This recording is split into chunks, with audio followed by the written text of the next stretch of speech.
عليكم أصحابتا كسو دوادا channel كيغا ومنا كورنر maanta waxaa idiin wadaa qisada dilkii fanaanada turkiga ahayd Berjan waxay ahayd fanaanad turki ah oo sideetamadii aad caan u ahayd aad loo jecelaa oo loo xiiseynaya heesaheeda haddaad tahay qof jecel dhacdooyinka iyo qisooyinka runta ama jecel miisaan dhimis iyo diet labadaba channelka waad ka helaysaa marka waxaa ku dhihi lahaa subscribe saar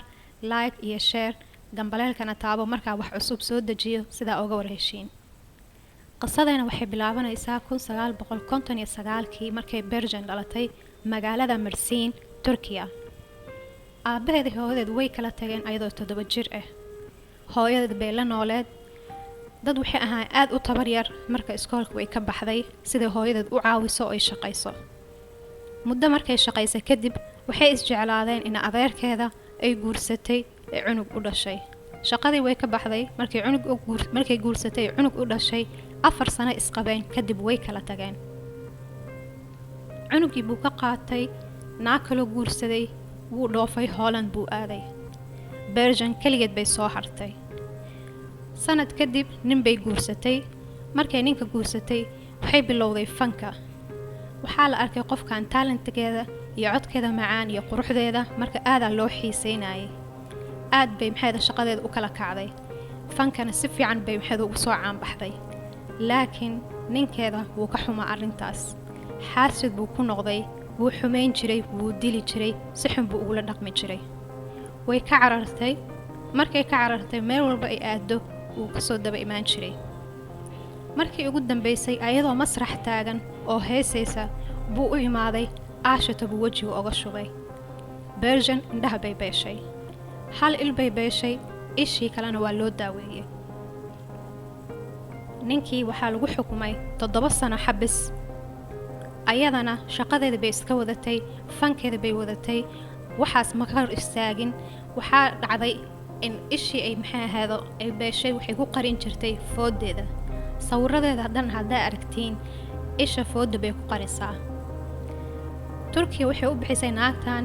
naagta murugada imra'at al-ahzan waxaa sabab u ah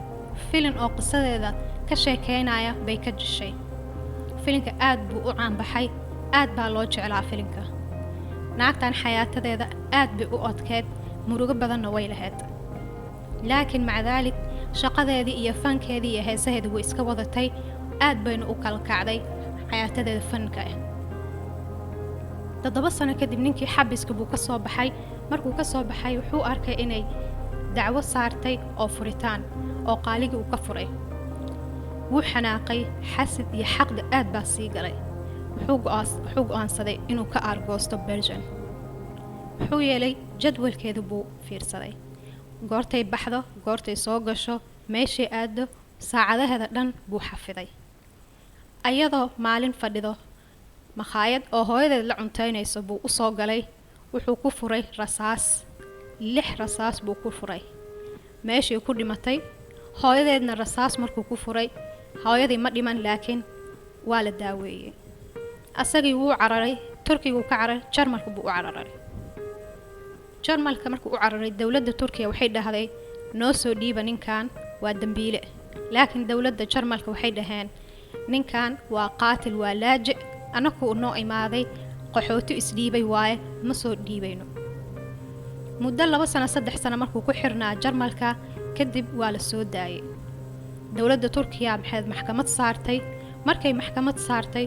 muddo 1 sano iyo 3 bilood kaliya aa lagu xukumay Berjan hooyadeed aad bay uga naxday qaraarkaas maxkamadda xukunka ay saartay ninkaas gabadheedii oo 30 jir ah oo meesha horteeda lagu dilay ninkii dilay 1 sano kaliya lagu xukumay waliba dawladda Jarmalka intay soo faragelisay xukunka 7 sano kaliya looga dhigay 7 bilood ka wada 7 bilood kadib uu ka soo baxay xabsigii naag buu guursaday ilmo buu dhalay Berjanna meeshaas bay nafteeda ku weyday ayadoo 30 jir ah oo aad u qurux badan oo maxaaheedo fankeedii iyo maxamsiradeeda faniga markaas u bilaabatay meeshaas bay ku dhimatay magaalada waxay ku dhimatay Adana 1989kii dad baa aada qabrigeeda soo siyaarta filin oo sheekadeeda oo casri ah haddadaan dhow soo baxay baa jira. haddaa arka filinka linkigiisa waa idiin soo dhigaya.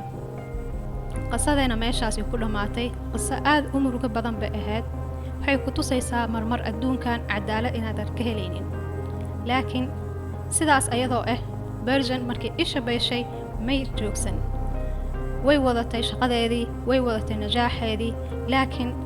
looguma sugin ninkii dambiilaha ahaa baa nafteeda dilay. waxaan rajaynayaa insha Allah asxaabta qisada maanta inaad ka hesheen. sheer gareeya, like iyo share ha iga ilaabina. videogan likeaad badan ama likes badan noo saara. khayr idiin rajaynaa meel walba aad joogtaan. salaamu calaykum.